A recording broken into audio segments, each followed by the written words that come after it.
Okay, so I'm mixing my flesh colors right now, and making basically a gradation of the flesh colors, so kind of a dark, a middle, and a light. And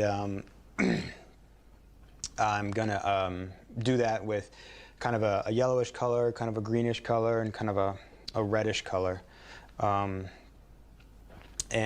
with her skin tones, you know, I see a lot of kind of olive, and there's a lot of reflected light bouncing back from the wall also, a lot of blue in there. Just kind of getting an idea of what's up there in terms of colors and mixing them down here first, and then I'll test them as I go up here. But first thing I want to put down are the dark halftones, basically the colors that are in between the lights and the darks. This is called opening up your palette.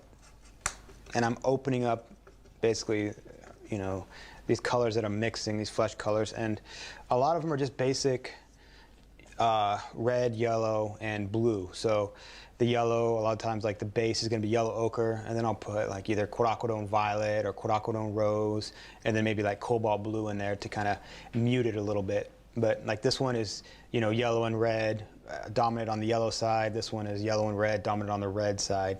So I get a little bit of both. Like this is a really nice mix. Terra Rosa, right?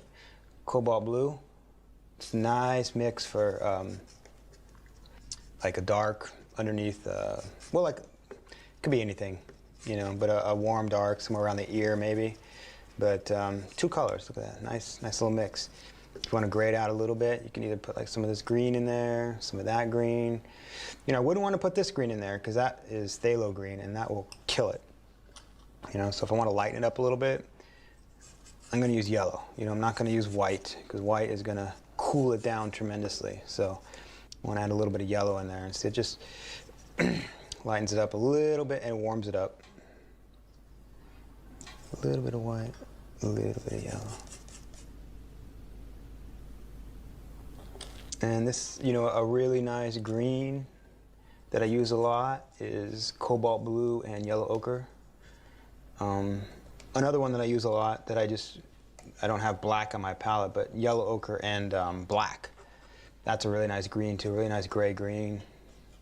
I like that color a lot. So this is cobalt blue and yellow ochre, and then I just muted it a little bit with some transparent oxide red.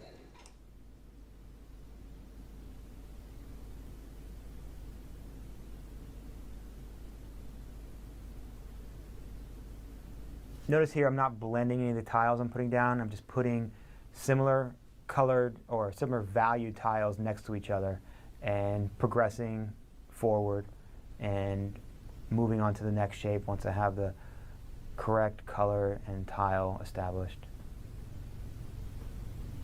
I want to keep my colors as clean as possible. You know, the more times I blend or if I thin out the paint, it's going to be harder to put other colors on top of it. So in general, with the whole head, I want to keep the thickness of the paint. It's kind of like a medium thickness, not real thick, not real thin, and that's because I want to be able to render with the paint.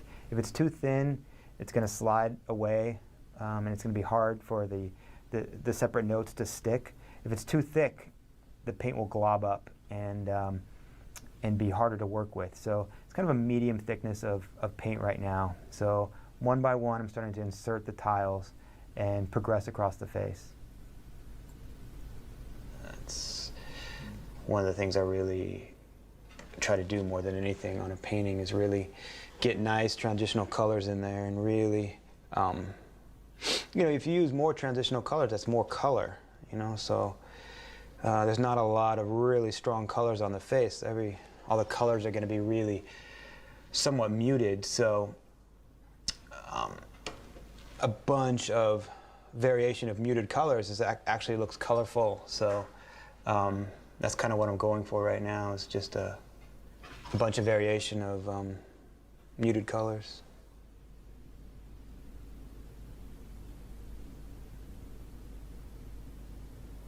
So if you're kind of new to color and you're not really comfortable painting with a lot of color, I would say paint with a lot of color. Set up a still life or a model or a figure or whatever, and put a lot of color in there. You know, put reds, yellows, oranges, pinks, purples, whatever, and try to make all those work together. A lot of times people that are intimidated by color are intimidated because they don't push the color enough. You know, they don't try things that have a lot of color in there. But the more you try to paint things with more color, the easier it is to understand color and see how it interacts with the other colors. Like, you'd be surprised at how much reflected light there is when you're painting. Like, you can even just paint like a fabric, like a yellow fabric.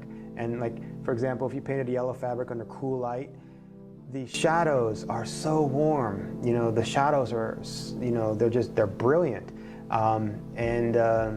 Once you start seeing color like that, then you start believing it, and you'll understand how color exists and that it does exist in powerful form. So the more you can, you know, play with color, the better. And I guess I'd recommend still lifes. You know, I think those are one of the easiest things to do, because you can sit there and paint, you know, a bunch of oranges or whatever forever. You know, you can spend a long time painting them, but you know, for sure I would paint something with a lot of color in it, and I would use a lot of paint. You know, don't just, you know, blend the paint around to get your edges. Really try to use color to transition, you know, from your lights into your darks or vice versa. The more you start seeing those colors, it kind of compounds. You'll see more and more color, and you'll start to realize how much color there actually is out there. But it's just like anything. The more you start to understand something, the more you'll see. It's just like with music. The more you understand how something is composed, the more you'll hear. You know, it's the same exact concept. So, you know, set up a still life with way more color than you're comfortable, and you'll be surprised at how much you learn and how much you grow.